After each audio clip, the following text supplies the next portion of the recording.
निरंतर नाम जप का अभ्यास। ये बात कोई कोई बात बैठ जाती सत्संग की, बहुत बार सुना है, पढ़ा है, पर श्री नानक देव जी की ये बात कि नाम चले तो जीवित, नाम छूटे तो मर जाऊं, ये बैठ गए दिमाग। जब से पढ़ा तब से दिमाग में बैठी, अरे कितनी जोर की नाम निष्ठा, नाम चले तो जीवित, नाम तो मृत्यु। ये कई बार पढ़ा, पर बैठ जाने की बात होती। कई महापुरुषों के श्रीमुख से ऐसा सुना, पर बैठ जाए, आग लग गई हृदय में। नाम चले तो जीवित, नाम छूटे तो मृत्यु। ऐसा जो नाम जापक होता है, कुछ अनुभव हो या ना अनुभव हो, अपने इष्ट पर जो पूर्ण समर्पित होता है। हमें अध्यात्म का अनुभव अहंकार से होता है, ध्यान रखना। जैसे जैसे अहंकार गलित होगा, ये अनुभव ही नहीं होगा कि मेरी कोई ऊंचाई हो रही, मैं कोई अध्यात्म की उत्तम भूमिका पर आ गया हूं, ऐसा अनुभव नहीं होगा। क्योंकि ये अनुभव अहंकार को ही होता है। मुझे ब्रह्मानुभूति हो गई है, ये अनुभव अहम को होता है। जिसको ब्रह्मानुभूति हो गई, ये कह ही नहीं सकता मुझे ब्रह्मानुभूति हो गई, क्योंकि अनुभूति हुई किसको, किसको हुई? बोले मुझे हुई। तो ब्रह्म अलग है और आप अलग है, अनुभूति अलग है, इसका मतलब आपको नहीं हुआ। तो फिर मुझे नहीं हुआ, तो ये किसको अनुभव हो रहा है? अहम को। न ये शब्द है कि अनुभव हुआ, न ये शब्द है कि अनुभव नहीं हुआ, मौन ही उत्तर है। ऐसे ही अपने आराध्य देव की हृदय में अनन्यता, मेरी अध्यात्म ऊंचाई हो रही है या नहीं हो रही, ये दोनों अहम को अनुभूति होती है। सिर्फ अहम को। अपने को क्या करना है? साधन और साध्य इष्ट को मानकर पूर्ण समर्पित। ये बात कम समझ में आएगी अहंकार को। जहां अहम स्थापित है वहां ये समझ में नहीं आएगा। पूर्ण यंत्रवत, यंत्रवत। यंत्र को यंत्री कैसे संचालन करता है उसकी कोई इच्छा नहीं होती। यंत्र की कोई इच्छा नहीं होती। जैसा यंत्री चाहता वैसा यंत्र घूमता है, ऐसे शरणागत होता है। हमारी साधना, हमारा साध्य एक ही है, हमारा जीवन समर्पित है। तो उसमें फिर क्या जागृत होता है? कल की श्लोक की पुनरावृत्ति, जो त्यक्त्वा सर्वान् गृह द्वार सकल गुणालंकृत स्त्री श्रुताधीन, जिसके हृदय में बात बैठ गई कि मेरा जन्म तो केवल भगवत प्राप्ति के लिए है, भगवत प्रेम के लिए। ये घर द्वार स्त्री पुत्री माया का नाटक मुझे फंसाकर पूरा जीवन फिर बर्बाद कर दे, इसलिए अब नहीं, अब मैं अपने जीवन को बर्बाद नहीं होने दूंगा। तो त्यक्त्वा सर्वान, दो प्रकार से त्यक्त्वा शब्द की कल चर्चा हुई। एक है राग त्याग करते हुए घर में रहना, और एक है वैराग्य धारण करके पूर्ण जीवन को निवृत्ति मार्ग में स्थापित करना। जो राग त्यागी वैरागी, वो सर्वत्र अत्यंत सम्मान नमथ महता, चाहे जितना बड़ा सम्मान हो उसे स्वीकार नहीं करता। सम्मान स्वीकार करने का मतलब है अध्यात्म उन्नति का विश्राम। अब आगे आप नहीं बढ़ सकते। सम्मानम कलयाति घोर गर्णम।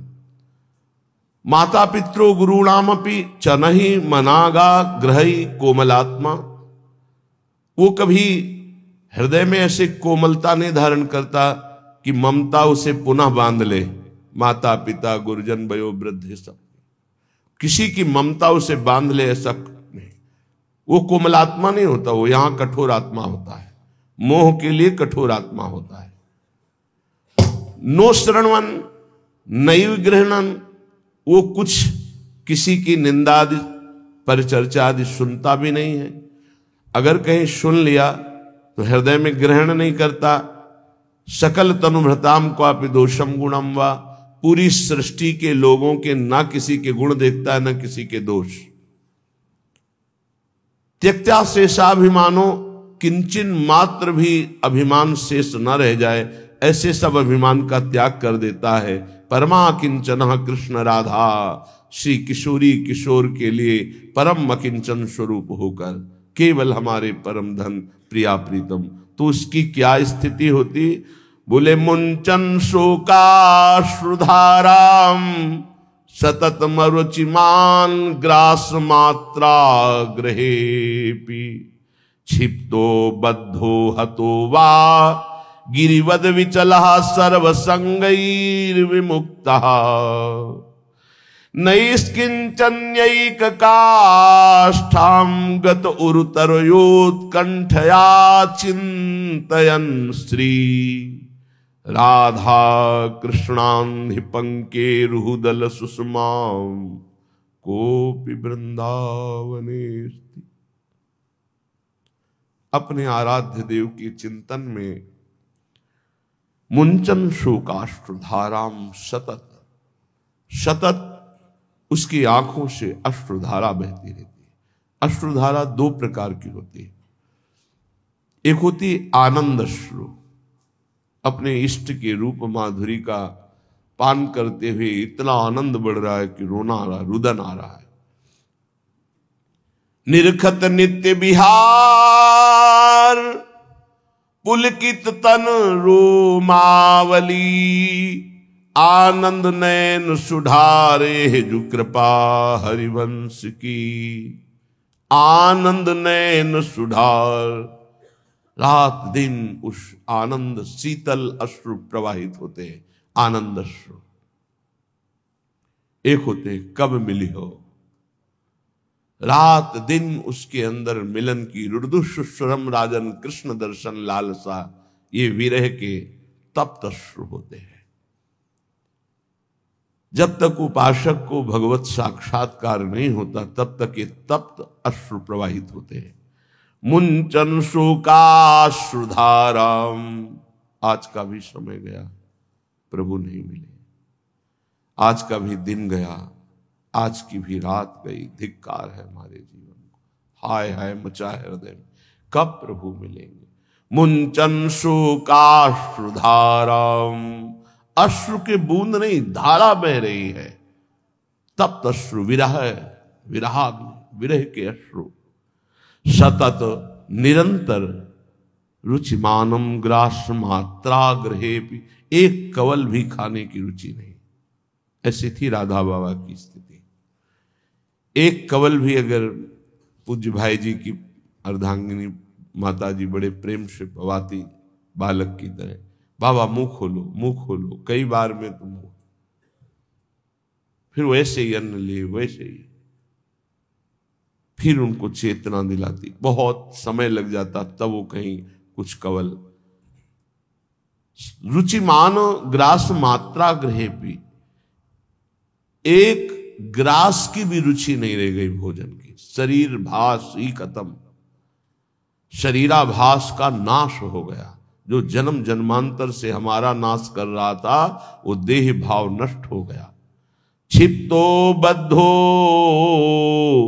हतो वा गिरिवद विचलः सर्वसंगैर विमुक्तः,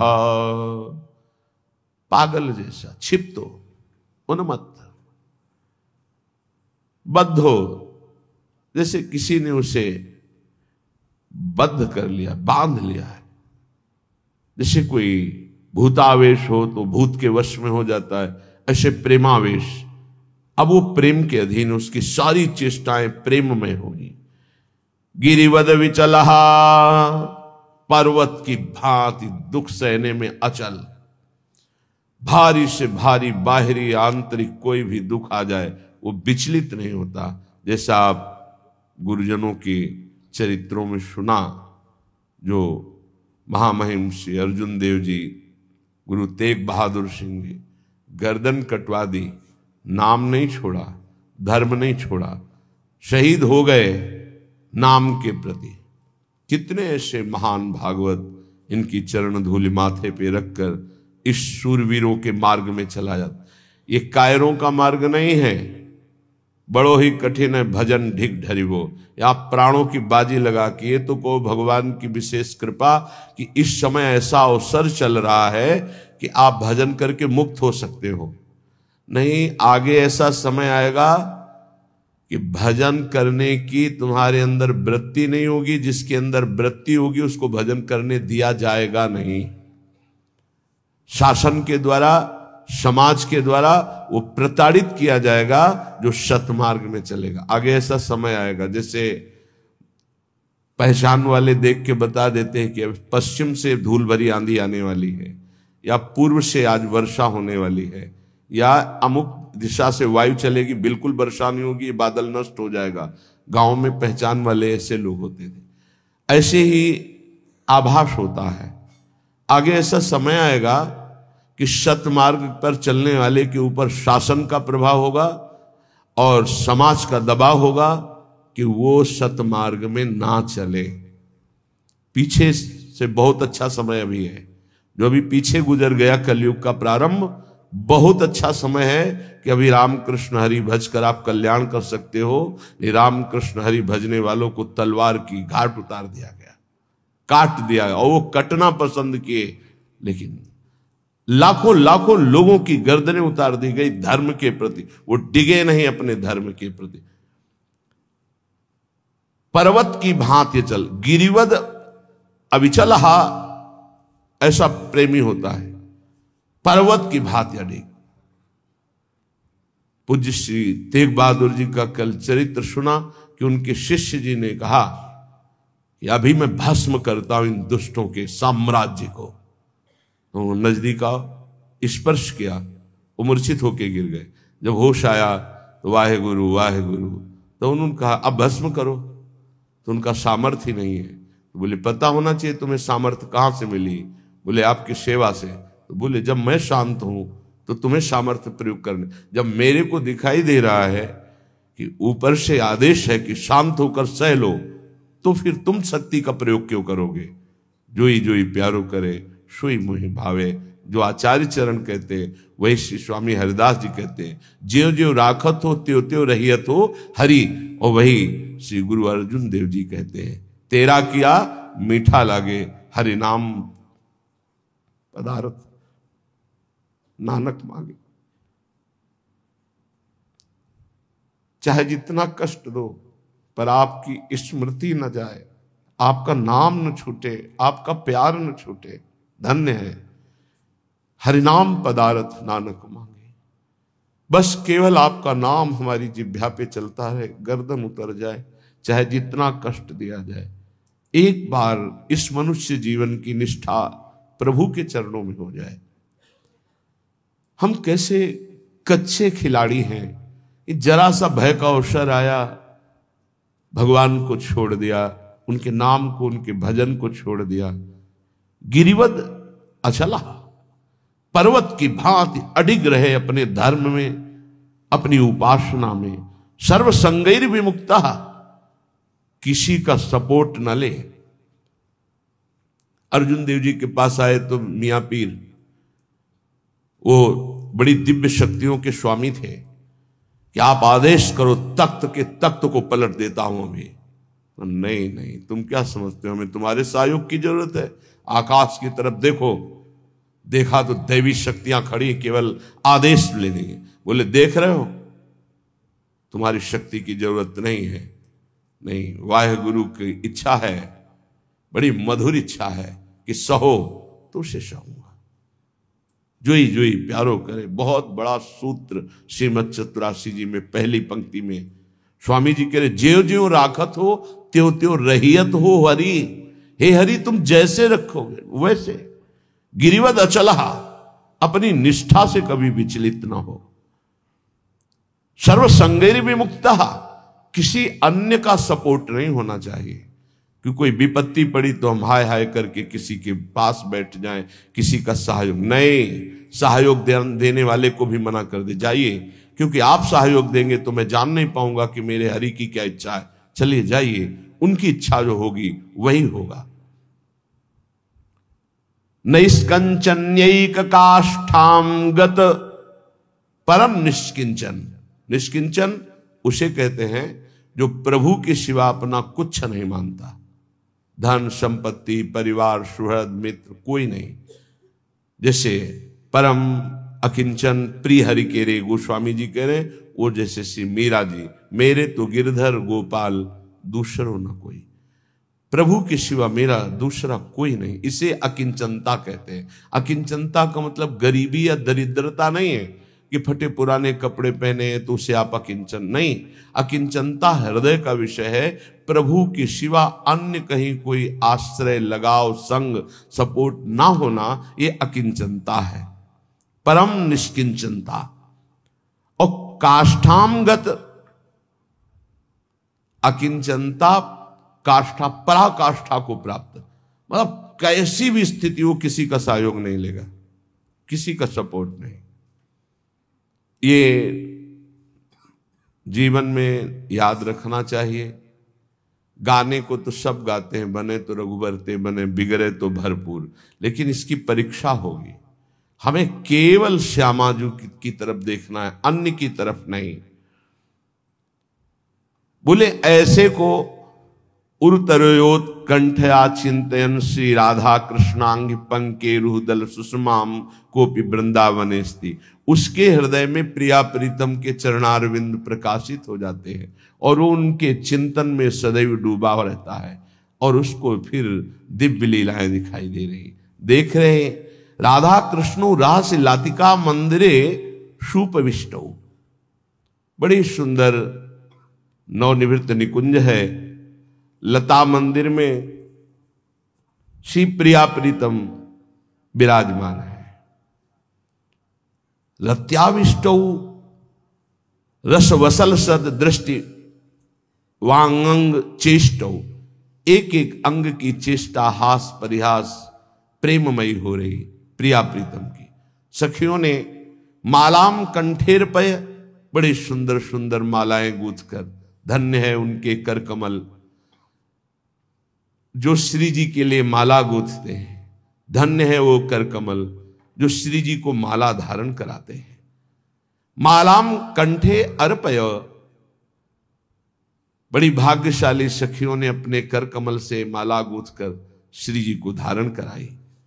सुललितम चंदनम सर्वगात्रे, मृदु मृदु चंदन घर्षण करके सुंदर सुंदर पत्रावली की है। सुंदर भाल देश में चंदन, कपोल में पत्रावली की है, वक्षा स्थल में पत्रावली की, पत्रावलिम रचितुम कुचयोः कपोले, चंदनम सुललितम सर्वगात्रे। जल्दीबाजी नहीं करनी चाहिए पत्रावली में, ऐसे ऐसे नहीं, सुललितम, बहुत प्यार से दुलार से प्रियालाल की पत्रावली करे। तांबूलम प्राशय कुरु, भाग्यशाली सखियों ने सुंदर तांबूल की रचना करके युगल सरकार को पवाया।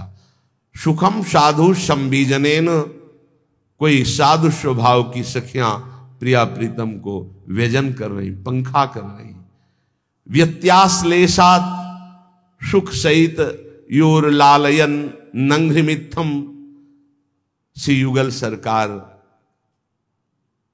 कनक बेल सी राधिका सुंदर श्याम तमाल ऐसे सहन किए हुए हैं। सुख सहित योर लालयन नंघ्रि मिथम राधा कृष्ण, श्री प्रिया प्रीतम परस्पर जब ऐसे शयन कर रहे हैं। परिचर रहा कुंज सैया मुपेतो, क्या कभी श्रीपाद प्रबुधानंद जी के मुझे ऐसा सौभाग्य मिलेगा कि मैं उनके चरण चाप रही हूं, मैं उनकी परिचर्या कर रही हूं, जब हमारे प्रिया प्रीतम ऐसे लता भवन में शयन कर रहे हों। दृष्टवान्यादृग वरविलसितौ साधुयांतीर बहिस्ता, जब प्रिया प्रीतम को शयन करा के सखियां बाहर हो रही है तो श्री जी ने हंसते हुए एक सखी की बाह पकड़ ली और कहा, सब सखियों को कह दो बाहर जाने की जरूरत नहीं, यही यही विराजे। उनको युगल किशोर हंसते हुए पकड़ करके स्ताभ्याम मत्ता सहस व नम्याहा सा ह्री सौख्य मग्नाहा, यही विराजो। सब सखिया अत्यंत सौभाग्य मनाती हुई युगल सरकार के समान सिर झुका करके खड़ी। किशोर वयसा स्फुरत पुरट रोचिसो मोहिनी ही ऐसा मोहिनी स्वरूप प्रियाजू का, ऐसा मोहन स्वरूप लालजू का सखियां अपने नौ किशोरी किशोर को भर नेत्र देख रही। क्या अद्भुत सुख युगल सरकार का। सुचारु कृष्ण मध्यमा प्रथुनितंब बक्षोरुहा।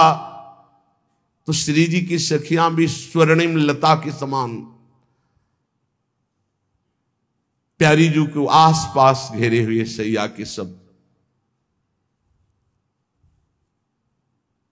सुवेणी पटभूषणा स्मृत राधिका किंकरी ही। श्रीपाद कह रहे मैं सदैव यही प्रियाजू से मांगता हूं कि आपकी इन दासियों, इन सखियों, इन किंकरी, इन मंजरियों का चरण दास्य मिले, इनकी आज्ञा पे रहूं और सदैव इनका चिंतन बनता रहे। प्यारी जू प्यारे जू की इस प्रेम राशि रस में प्रवेश पाने के लिए अनन्यता की अत्यंत आवश्यकता होती है। बहुत से जीवन व्यतीत हो गए, ये जीवन हम श्यामाजू को दे देते हैं तो जीत जाओगे। बाजी जीवन की यहां लगाई जाती है, रुपए पैसे की नहीं, यहां जीवन की बाजी। त्यक्त्वा सर्वान गृह द्वार, सब एक दांव में रख दिया पूरा जीवन तो जीत जाओगे। नागरीदासी जन्म जितायो बलिहारी बलिहारी। बलिहारी है युगल सरकार, बिहारी बिहारी जू, आपने हमें जिता दिया, जीत गए, अब कोई संशय नहीं, जीत गए, पक्का जीत गए। श्रीधाम वृंदावन मिला, प्यारी जू का नाम मिला, प्यारी जू की शरणागति मिली, रोज सत्संग मिल रहा है। अब कह सकते हैं अहो भाग्य हैं, अब हम जीत गए। प्यारी जू के चरणारविंद की प्रीति, प्यारी जू के चरणारविंद की सेवा निश्चित मिलेगी, निश्चित। हम अनन्य भाव से केवल इस द्वार को ना छोड़ें, अपनी टेक पक्की होनी चाहिए। उधर से तो बड़ी उदारता ही उदारता है। यदि ऐसा नहीं तो संत वाणी महापुरुष जन कहते हैं शोक स्थान सहस्त्राणी भय स्थान शतानिच दिवसे दिवसे मूढ़ माविशंति नौ पंडितम। यदि तुमने भगवत प्राप्ति नहीं की तो मानव देह में हजारों ऐसे स्थान हैं जहां तुम संकटों में फंस जाओगे। हजारों सैकड़ों स्थान हैं जो तुम्हें शोक मग्न कर देंगे। प्रतिदिन तुमसे ऐसे कर्म बनेंगे जो तुम्हारी दुर्गति करा देंगे। इसलिए भगवत प्रेमी महात्माओं का संग करके इसी जन्म में इद चेद वेदी दथ सत्यमस्ति न चेदिहा वेदिन महति विनष्टि भूतेषु भूतेषु विचित्य चीराः प्रेत्यास्मान् लोकदमृता भवन्ति। इस मनुष्य शरीर को प्राप्त करके यदि परब्रह्म परमात्मा भगवत तत्व को जान लिया, पा लिया, तो सब पापों से, सब शोकों से, सब दुखों से मुक्त हो गए और तुम बहुत कुशल और धन्यवाद। और यदि इस शरीर के रहते नाचेदिहा वेदिन महति विनष्टे, इस शरीर के रहते रहते तुमने भगवत प्राप्ति नहीं की, उस ब्रह्म तत्व को नहीं जाना, तो तुमने अपना सर्वस्व विनाश कर लिया। ये वेद कहता है। सोचो, बुद्धिमान पुरुष हो, सोचो, तुम्हारे जीवन का लक्ष्य भगवत प्राप्ति है। यदि भगवत प्राप्ति कर ली, ई चेद वेदी दथ सत्यमस्ति, यदि तुमने उस परम सत्य को पा लिया, जान लिया, तो बहुत कुशल हो, धन्यवाद, तुम्हारा परम मंगल हो गया। यदि भगवत प्राप्ति शरीर रहते हुए नहीं की, ना चेदिहा वेदिन महते विनष्टि, बहुत बड़ी हानि हो गई, तुमने अपना सर्वनाश कर लिया, कुछ नहीं तेरे पास है। सोचो, ऐ बुद्धिमान, तुम्हारे को बुद्धि मिली, सोचो, परम पुरुष परमात्मा की प्राप्ति अमृत स्वरूप है, इस जन्म में उसको प्राप्त कर लो। वो परमात्मा कैसा है? एको देवः सर्वभूतेषु गूढ़ः सर्वव्यापी सर्वभूतांतरात्मा कर्माध्यक्ष सर्वभूताधिवास साक्षी चेता केवलो निर्गुणश्च। वेद कहता है वह परमात्मा एक है, दो नहीं है। ये जितना अलग अलग मेड़ बंधी वो सब मेरे ही प्रभु के नाम है, मेरे ही प्रभु के संप्रदाय है, मेरी ही प्रभु की आराधना, कोई और नहीं है। हम किसी और की आराधना नहीं करते, ध्यान रखना। हमें किसी और की कृपा की आकांक्षा नहीं है। यहां जो भी हो रहा यंत्रवत हो रहा, मेरी स्वामिनी जी करवा रही। और जो नाम रूप लीला धाम प्रभु का एक भी अंग स्वीकार किए है वो मेरा गुरु है, वो मेरा परम पूज्य है। मैं किसी और का पूजन नहीं करता हूं, मैं अपने गुरु का पूजन करता हूं, मैं अपने इष्ट का पूजन करता हूं। यहां इष्ट श्यामा श्याम और पार्श्व में जितने विराजमान हुए हैं और होंगे और होते रहेंगे वो सब मेरे गुरु होंगे। अखंड मंडलाकारम व्याप्तमेन चराचरम तत्पदम दर्शितमेन तस्मै श्री गुरुवे नमः। सबय संत गुरुदेव हैं व्यासै या परतीति। एको देवः, ये वेद कह रहा है बिल्कुल स्पष्ट, ये दिमाग में बैठा लो। परमात्मा कैसा है? एको देवः, वो एक है। सर्वभूतेषु गूढ़ा, उस समस्त शरीरों में गूढ़ रूप से छुपा हुआ है, वो रहस्य रूप से छुपा छुपी का खेल खेल रहा है। समस्त शरीरों में एक ही परमात्मा है, समस्त उपासनाओं का एक ही परमात्मा इष्ट है। उसे कितने नामों से, अनंत नामों से बोलो, पर वो है एक। एको देवः है कहा? सर्वभूतेषु गूढ़ा, इन्हीं समस्त शरीरों में गूढ़ रूप से छुपा हुआ है। सर्वव्यापी सर्वभूतांतरात्मा, वो सर्वव्यापी है, वो इन शरीरों में भी है और वो इन जड़ में भी है, खंबे में भी है, वृक्ष में भी है, पत्थर में भी है, कहीं भी सर्वव्यापी, वो हर जगह है। जैसे यही बात कही प्रहलाद जी ने, तो कहा कहां तेरा हरि है? हिरण्यकश्यप ने तो कहा इस तलवार में, इस खंबे में, हम में, आप में, सब में हरि। खंबे में है तेरा इष्ट हरि। हाँ, एक घूंसे का प्रहार किया, दहाड़ मारते हुए भगवान नरसिंह रूप में प्रकट हो गए, खंबे से प्रकट हो गए, जड़ वस्तु से भगवान का अवतार हो गया।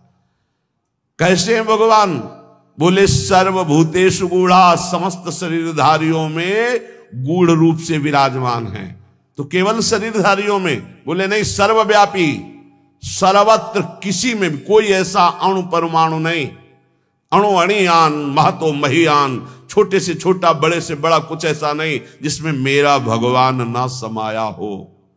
सर्वभूतांतरात्मा, वो अंतर्यामी रूप से सर्वभूतों के अंदर विराजमान, सब जगह विराजमान है।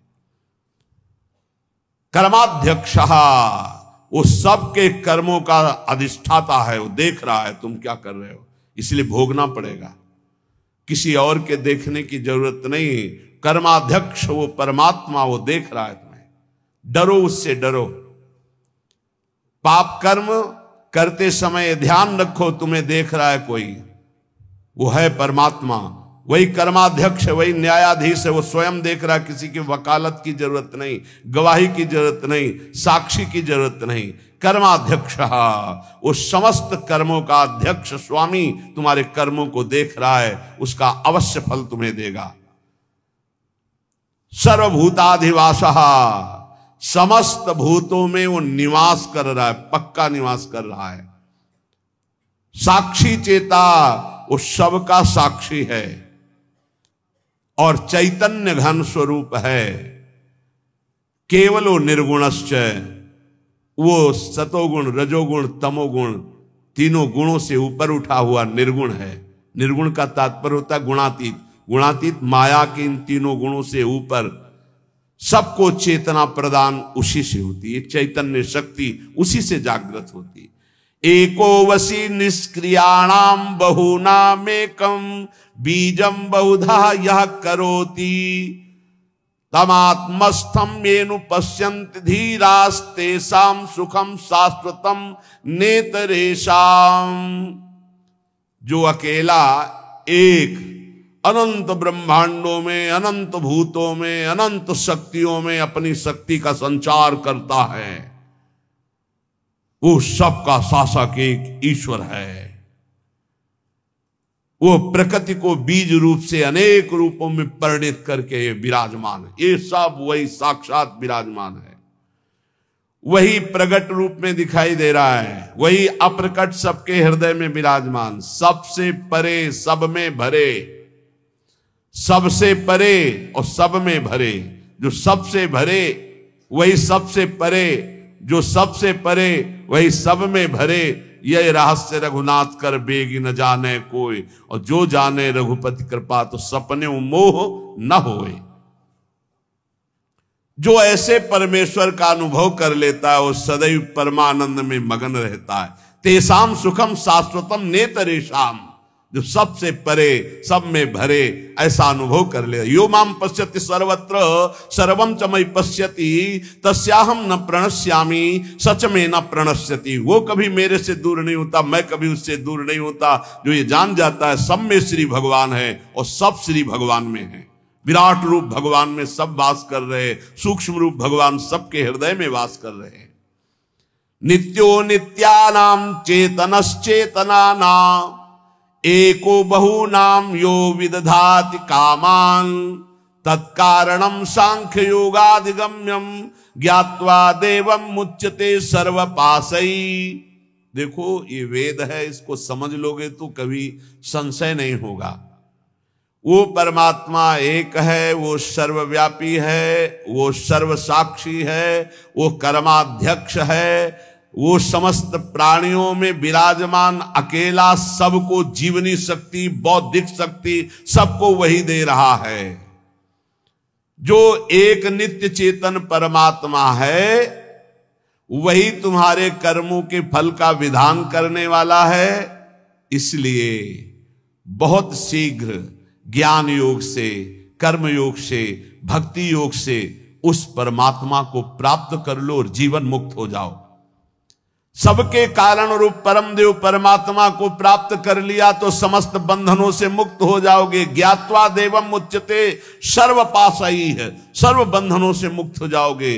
जीवन का परम लक्ष्य वेद कहता है, श्वेतर्वेद, आपको भगवत प्राप्ति इसी जन्म में करनी, और कोई जन्म नहीं है।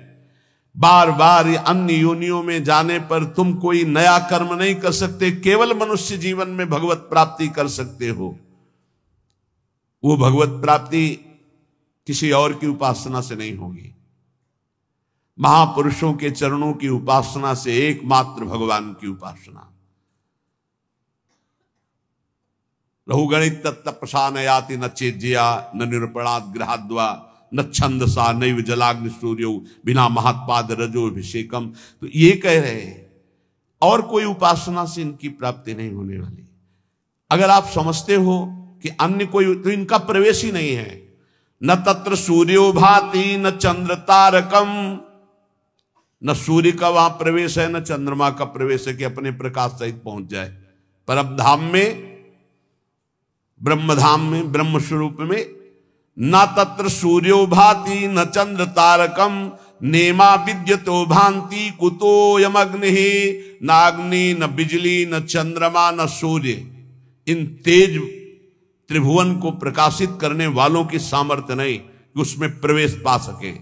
तमेव भांतम अनुभाति सर्वम तस्या भाषा सर्वमिदं विभाति। क्योंकि ये सब उससे प्रकाशित होते हैं, उसी परमात्म तत्व से।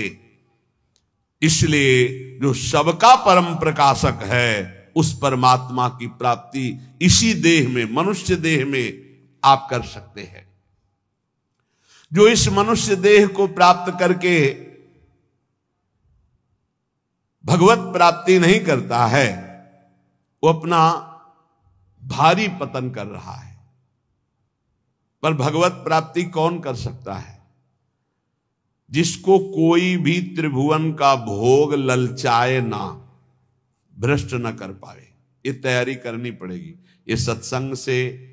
और पक्का हमने देखा है, पक्का देखा है और देख रहा हूं, जैसे जैसे सत्संग हो रहा है, जैसे जैसे भजन हो रहा है, जैसे जैसे बात समझ में आ रही, तो सबसे बड़ा तूफान जीवन का होता है नवयौवन अवस्था।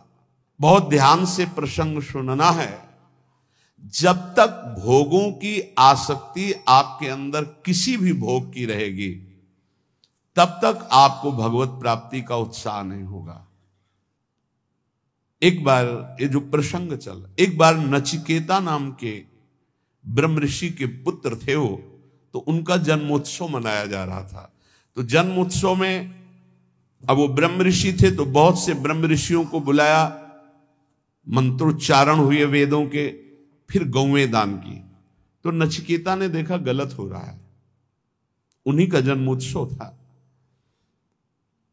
अच्छी अच्छी गौवें गौशाला में रख ली गई हैं, और जो कम दूध देती हैं या जो दूध देना छोड़ने वाली हैं, वो गौवें दान की जाए। तो उन्होंने दान करते समय ही पिता से कहा कि मुझे ये आपकी दान पद्धति ठीक नहीं लग रही। ऋषि पुत्र ऋषि थे, तो एक तरह से पिता का अपमान हो रहा है और पिता की निंदा हो रही है। उन्होंने कहा आप ये ऐसी दुबली पतली गौवें दान कर रहे हो, स्वस्थ गौवें, नई ब्याई हुई गौवें आप दान नहीं कर रहे हैं। ये दान पद्धति के विपरीत आप दान क्यों कर रहे हैं? गौवें किसके लिए रखे हैं? मेरे लिए ना, मैं पुत्र हूं ना, तो आप दान मेरे लिए ही तो कर रहे हैं, तो आप ऐसा दान क्यों कर रहे हैं? तो मेरे को किसको देते हैं? मेरे लिए गौवें तो मेरे को किसको देते हैं? तो उनका तुम्हें मृत्यु को देता हूं, जा। बड़े क्रोध में हुए और जा यमपुरी की यात्रा कर। और वो ब्रह्म ऋषि, एक एक शब्द सत्य होता है सत्य बोलने वालों का, तत्काल यमपुरी के लिए नचिकेता। अब अपराध था नहीं, इसलिए सशरीर यमपुरी गए। अब जो ही यमपुरी में पहुंचे, तो जो 12 महाभागवत है उनमें एक धर्मराज जी को भी कहा गया है। पापियों के लिए वो यम भयानक रूप है और धर्मात्माओं के लिए धर्मराज स्वरूप है। वहां वो थे नहीं, वो ब्रह्म सभा में किसी कार्य हेतु गए हुए थे। उनकी पत्नी ने आतिथ्य सत्कार करते हुए नचिकेता को वहां रखा कि जब तक धर्मराज जी नहीं आते हैं तब तक आप विराजमान रहिए। धैर्यपूर्वक वहां रहे। जब धर्मराज जी आए तो उनको कुछ बताना नहीं होता, वो सर्वज्ञ है। तत्काल देखा कि हाँ इनका कैसे आगमन हुआ, जान गए, बहुत प्रसन्न हुए।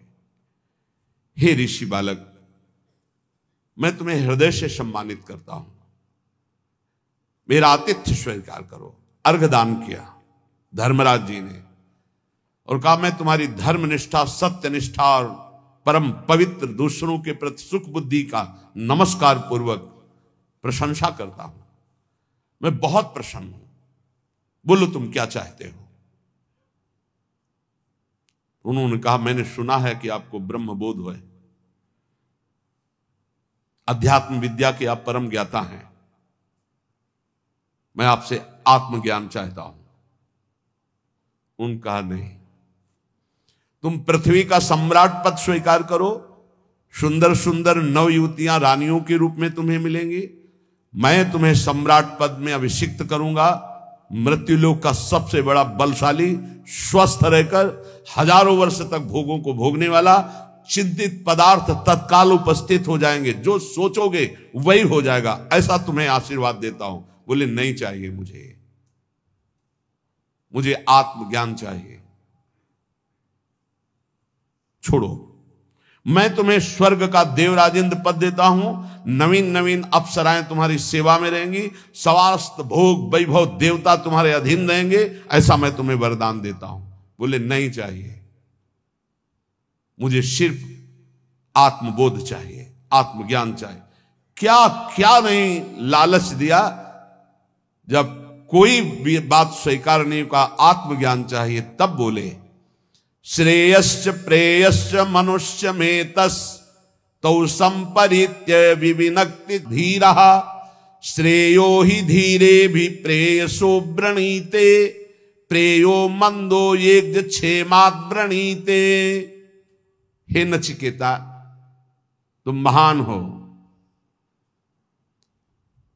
जब कोई भगवत मार्ग में चलना चाहता तो उसके सामने दो वस्तुएं होती, एक श्रेय और एक प्रेय।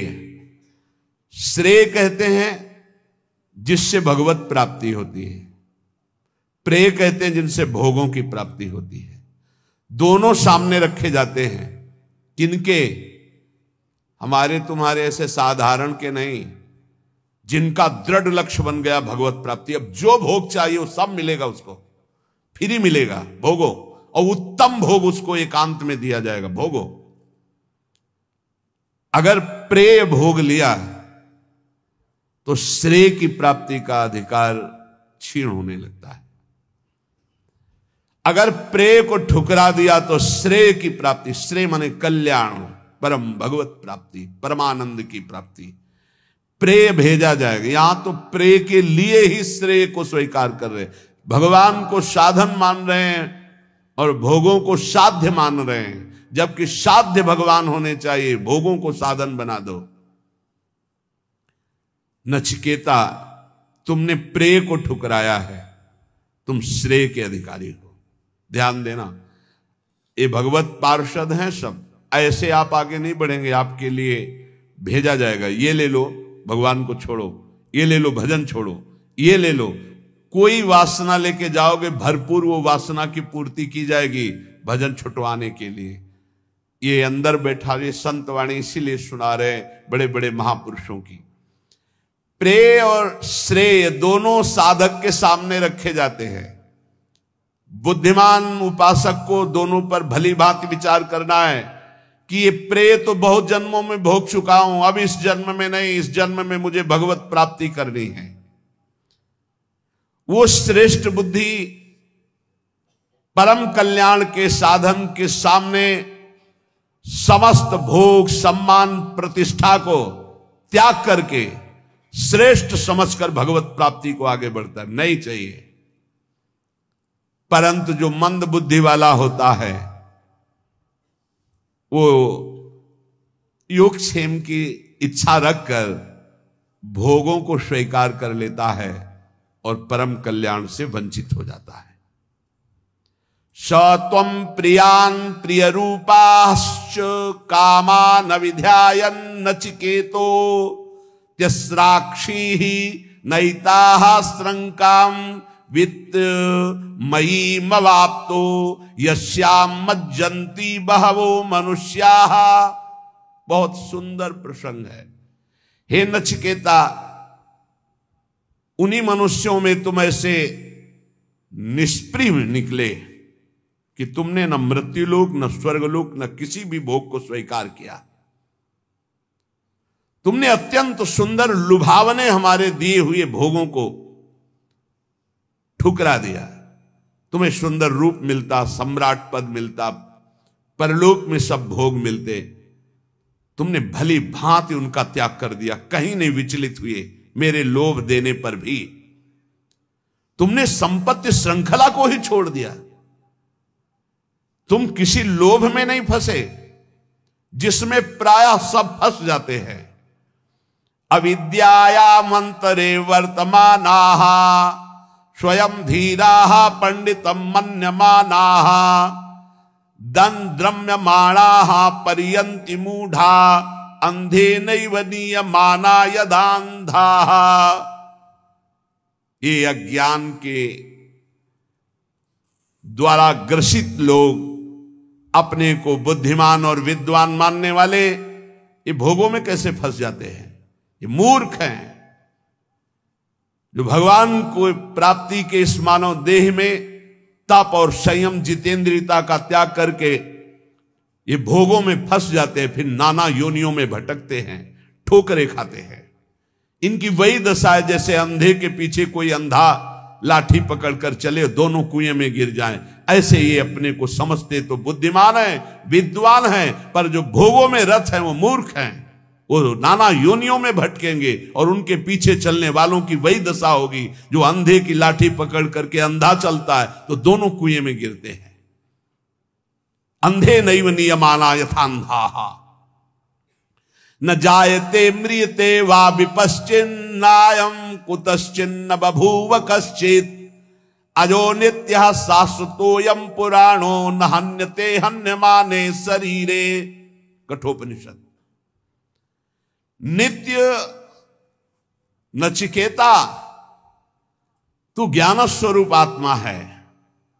उपदेश करने का जब सब भोगों से नकार दिया, नहीं चाहिए मुझे आत्मज्ञान चाहिए, तो न जायते मृते वा विपश्चित नायम कुतश्चिन्न बभूव कश्चित अजो नित्या शाश्वतोयम पुराणो न हन्यते हन्यमाने शरीरे।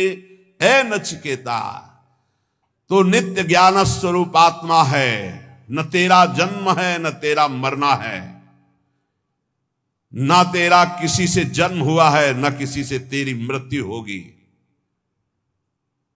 ना तू किसी का कार्य है ना तू किसी का कारण है। तू अजन्मा है, नित्य है, एक रस रहने वाला पुरातन आत्मा है, जो न कभी क्षय को प्राप्त होता है न वृद्धि को प्राप्त होता है। ये तेरा शरीर, ये शरीर नाशवान है, ये नष्ट हो जाएगा।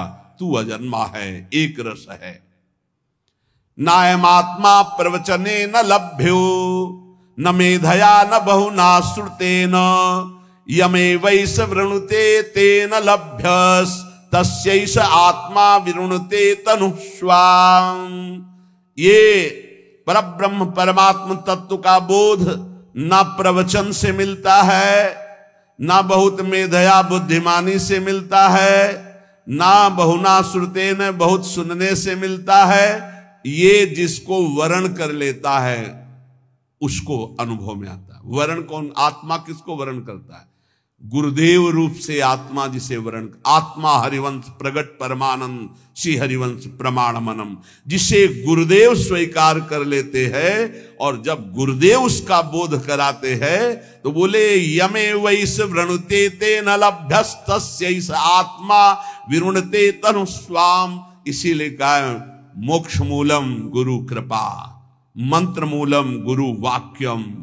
ये बहुत सुनने से, बहुत प्रवचन करने से, बहुत बुद्धिमान होने से आत्म तत्व का बोध नहीं होता। आत्म तत्व का बोध होता है आत्मस्वरूप गुरुदेव जिसे स्वीकार कर लेते हैं, जो गुरुदेव की आज्ञा में चलता है उसे बोध हो जाता है।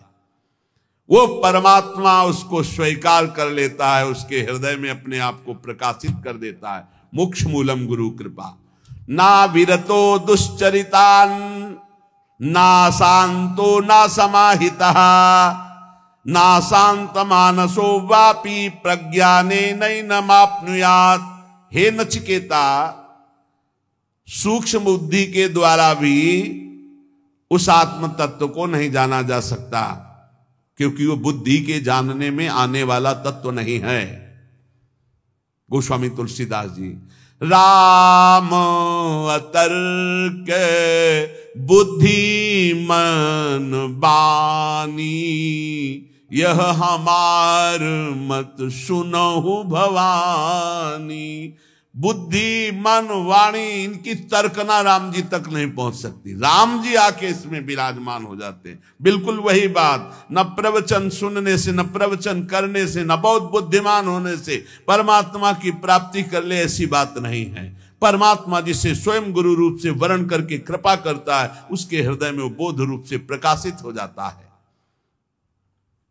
और बहुत बढ़िया बात कह रहे हैं, उस परमात्म तत्व को न शुभ साधनों से प्राप्त किया जा सकता है और न अशुभ आचरणों से उसको छोड़ा जा सकता है। इसीलिए जो सिद्ध हो जाते हैं फिर उनके ऊपर वेद शासन नहीं रहता। कह रहे नाविरतो दुश्चरिता न शांतो न समाहिता।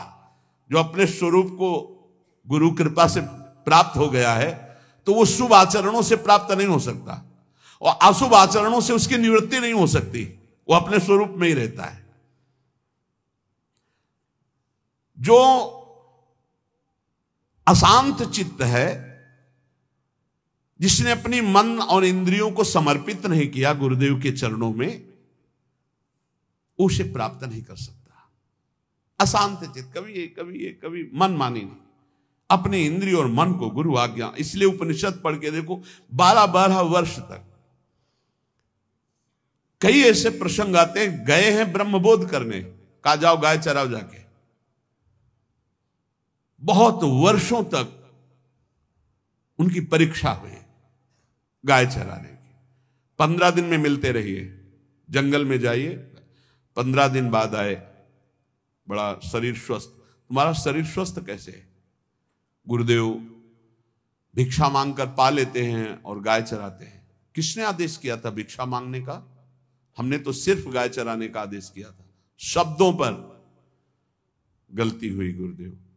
भिक्षा मांगकर गुरुदेव को अर्पित करके उनके आदेशानुसार पाया जाता है। आपने तो बड़ा अपराध कर दिया। आगे से गुरुदेव भिक्षा नहीं मांगेंगे। आ जाओ गाय चराओ। फिर कुछ दिनों बाद आए, फिर स्वस्थ। कैसे स्वस्थ कैसे हो? तुम्हारी हड्डी हड्डी सूखी क्यों नहीं? गुरुदेव गाय का दूध ले लेता हूं, बहुत हजारों गाय हैं। गाय तो मेरी है, तुम्हारा अधिकार दूध पीने का कैसे? मैंने आदेश किया? नहीं गुरुदेव, बिना आदेश के हमारी गायों का दूध लेना मतलब चोरी करना, यह अपराध है। जी जाओ गाय चराओ। फिर काफी दिनों बाद आए तो फिर स्वस्थ। स्वस्थ कैसे हो? गुरुदेव बछड़ों से जो फेन गिरता है तो हजारों गाय मैं फेन चाट लेता हूं, इसलिए प्राण पोषण होता है। हमारे बछड़े बड़े दयालु हैं, तुम्हें इस दशा में देख करके वो दूध अधिक गिरा देते, फेन गिरा देते, इसलिए चाट लेते। आज से वो भी नहीं चाटोगे? जी गुरुदेव। अब सब मना हो गया। एक दिन बहुत भूख लगी, आक अकौड़ा, उनको पता नहीं था कुछ जंगलों का, तो उन्होंने आक के फूल और पत्ते काफी चबा लिए। वो जहर होता है, आंखें अंधी हो गई। वो एक कुएं में गिर गए और उन्होंने पुकारा गुरुदेव गुरुदेव गुरुदेव। जब नियत समय पर गुरुदेव के लिए पहुंचे तो गुरुदेव की पुकार जो उनके हृदय में हुई वो उनको झंकृत की। उन्होंने कहा कि खोज करो, कुछ संकट है शिष्य पर। गौएं खोजी गई तो जिस दिशा में मिली वहां आवाज लगाई गई तो एक कुआं से आवाज आ रही थी, गुरुदेव गुरुदेव।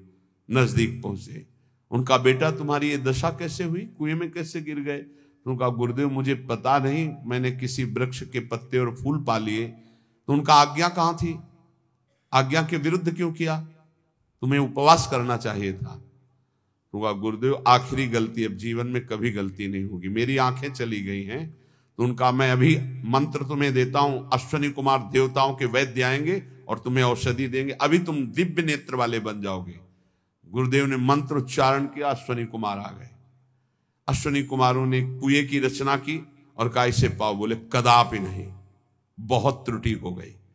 अब जब तक गुरुदेव आदेश नहीं करेंगे तब तक जबान में कुछ नहीं रखूंगा। गुरुदेव ने कहा पा लीजिए, हमारी ही आज्ञा से सब हो रहा है।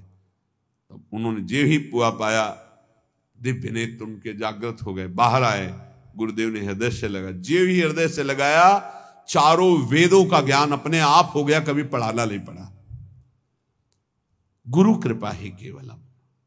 सूक्ष्म बुद्धि के द्वारा भी इस परमात्मा तत्व को मनुष्य नहीं प्राप्त कर सकता। ना विरतो दुश्चरिता, ना शांतो, ना समाहिता, ना समाहिता, समाहित बुद्धि से भी नहीं। बुरे आचरणों से इसकी निवृत्ति नहीं हो सकती। यह उसी को प्राप्त होता है जिस पर गुरु कृपा होती है। जो अशांत है, जो अजितेंद्रीय है, जो मनमानी आचरण करता है, वो कभी ब्रह्मबोध प्राप्त नहीं कर सकता है।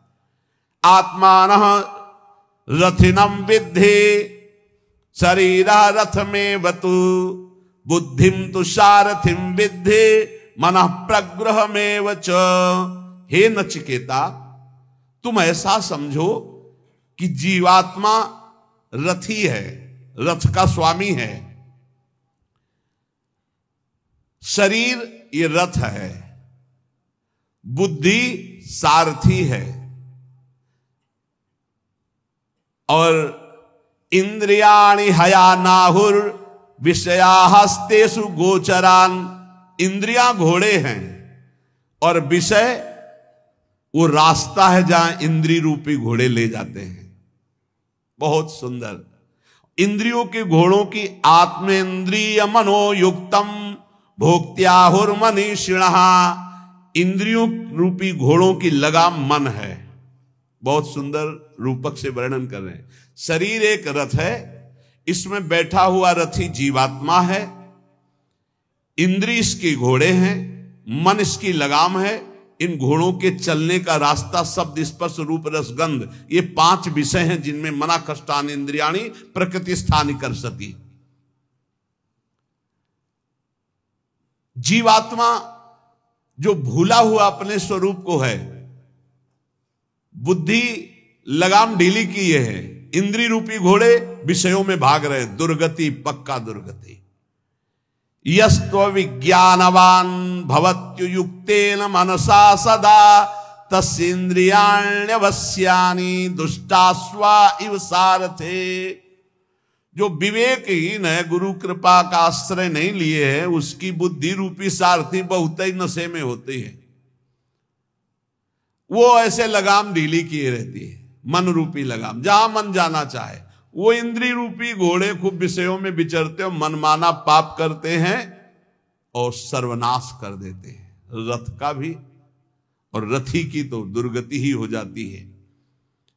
वस्तु विज्ञानवान भवति युक्तेन मनसा सदा तस्येन्द्रियाणि वश्यानि सदस्वा इव सारथे। जो गुरु कृपा पात्र है वो विवेकवान होता है। विवेकवान सारथी मतलब प्रवीण सारथी, लात लगा करके लगाम को बिल्कुल कसे, इंद्रिय रूपी घोड़े उधर ही जिधर इशारा, अन्यथा नहीं, वहीं रोक दिया। वस्तु विज्ञानवान भवति, गुरु कृपा से जो तत्व को जानता है, युक्तेन मनसा सदा, युक्ति से मन रूपी लगाम को खींचे हुए है, तो तस्येन्द्रियाणि वश्यानि, इंद्रिय रूपी घोड़े उसके वश में हैं, सदस्वा इव सारथे, अब सारथी के अनुसार वो सही मार्ग में चलते हैं। इसलिए यस्त्व विज्ञानवान भवत्यन्य मनस्कः सदा शुचिः न सत्पदमाप्नोति सह सारम चाधिगच्छति। कोई सदा विवेकहीन बुद्धि वाला, असंयत चित्त, अपवित्र रहने वाला कभी भगवत प्राप्ति नहीं कर सकता। जो मन को छोड़े, इंद्रियों को छोड़े, जो मन आवे सो खाओ पियो, जो मन आवे सो भोग भोगो, ऐसा कभी परम पद का अधिकारी नहीं होता। बार बार ऐसे लोगों को जन्म मृत्यु रूप महान कष्ट भोगना पड़ता है। हे नचिकेता, इसलिए यस्तु विज्ञानवान भवति समनस्कः सदा शुचिः सस्तु तत्पदमाप्नोति यस्मात् भूयो न जायते। जो सदैव गुरुजनों का सेवन करता है वो सावधान बुद्धि वाला, संयत चित्त, इंद्रिय रूपी घोड़ों को अपने वश में किए हुए, पवित्र हृदय, पवित्र शरीर, वो ऐसे परम पद को प्राप्त होता है जहां जाने के बाद फिर आना नहीं होता। सातु तत्पदमाप्नोति यस्मात् भूयो न जायते। विज्ञान सारथिस्तु मनः प्रग्रहवान नरः सोध्वनः परमाप्नोति तद विष्णोः परमं पदम।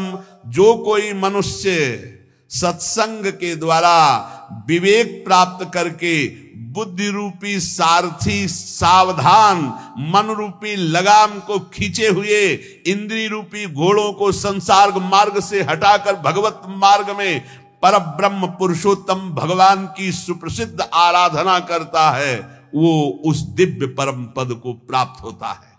ध्यान से समझ लो, नचिकेता को आत्मज्ञान का उपदेश कर रहे, सब वैराग्यवान, लोक परलोक के भोगों से वैराग्यवान, तब उसको ये समझ में आता है ये ज्ञान।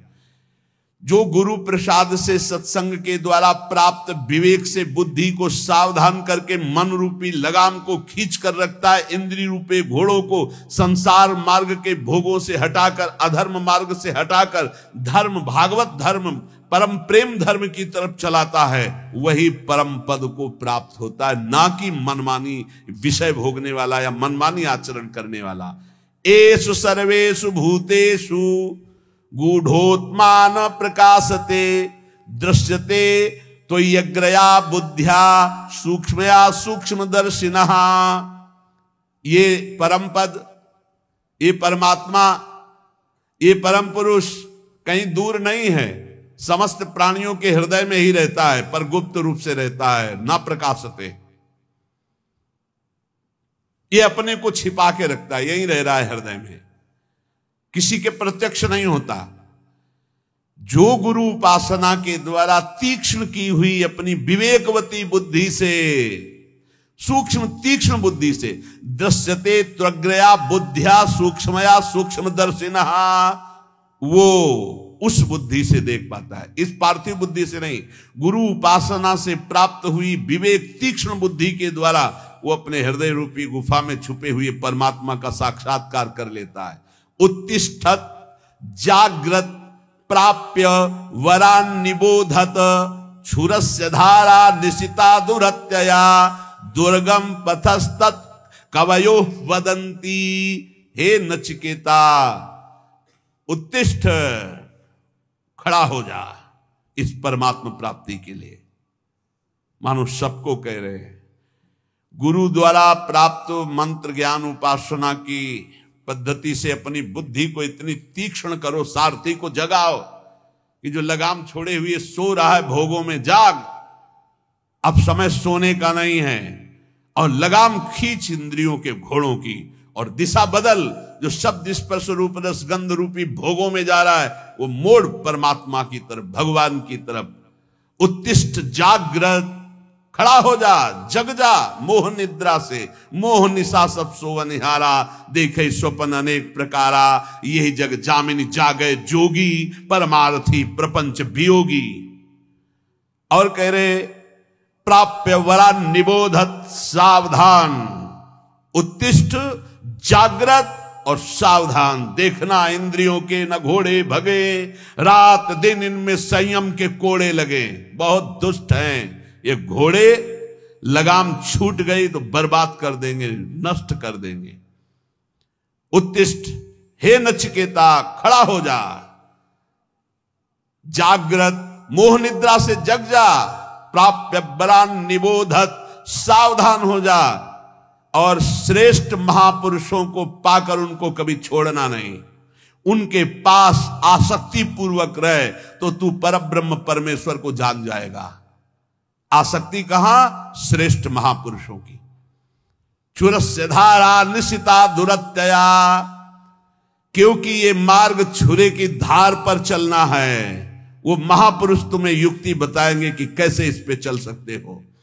वो त्रिकालज्ञ ज्ञानी जन तत्व ज्ञानी तुम्हें वो सामर्थ्य देंगे कि जो क्षुरस्य धारा निशिता दुरत्यया, जिस मार्ग में चलना बड़ा कठिन है क्योंकि छुरे की धार की तरह है, तो दुर्गम पथस्तत् कवयो वदंती, ये मार्ग बड़ा कठिन कहा जाता है, लेकिन जो गुरु विमुख है उनके लिए, जो सदगुरु कृपा पात्र है उनके लिए नहीं। सेवक श्री हरिवंश के जग भ्राजत गुण गाय, निस्दिन सी हरिवंश हित हरस चरण चितलाय, हरस चरण चितलाय, जपत हरिवंश गिराजस मन शिवत चितलाय, जपत हरिवंश नाम जस, श्री हरिवंश प्रताप नाम नौका, निज खेवक भव सागर सुख तरत निकट, हरिवंश जो सेवक। सेवक जी महाराज गर्जना करते हुए कहते, जो रात दिन नाम बाणी में लगे हैं, गुरु चरणों के आसक्त है, सुख पूर्वक भव सागर से तर जाते, उन्हें कोई दुस्तर नहीं है। यहां भी कह रहे श्रेष्ठ महापुरुषों को पाकर आसक्ति पूर्वक उनके संग का त्याग मत करना, उनका सेवन करो तो तुम भव समुद्र से पार हो जाओगे। अग्निर यथैको भुवनम प्रविष्टो, रूपम रूपम प्रतिरूपो बभूव, एकस्तथा सर्वभूतांतरात्मा, रूपम रूपम प्रतिरूपो बहिश्च। हे नचिकेता, जैसे अग्नि का कोई स्वरूप नहीं है, टेढ़ी लकड़ी तो टेढ़ी अग्नि प्रकाशित दिखाई दे रही है, सीधी तो सीधी, कम तो कम, ज्वाला तो ज्वाला, ऐसे ही परमात्मा अग्नि की तरह सर्वत्र व्याप्त है, पर करणों के प्रभाव से उसका प्रभाव अलग दिखाई दे रहा है। कोई दुष्ट स्वभाव का तो दुष्ट दिखाई दे रहा है, कोई साधु स्वभाव का तो साधु दिखाई दे रहा है, कोई मंद स्वभाव का तो मंद बुद्धि, कोई तीक्ष्ण बुद्धि, लेकिन वो परमात्मा न मंद बुद्धि, न तीक्ष्ण बुद्धि, न साधु न असाधु। वो एक पावर है, वो एक चैतन्य है। जैसे बिजली हीटर में गर्म, फ्रिज में ठंडा, अलग अलग करणों के कारण उसका प्रभाव दिखाई दे, लेकिन बिजली कैसी? वो तो एक पावर है, एक चैतन्य घन शक्ति है, करणों के प्रभाव से अलग अलग प्रभाव दिखाई दे रहा है। तो जो ज्ञानी है वो उस तत्व को देखता है, वो इन करणों को नहीं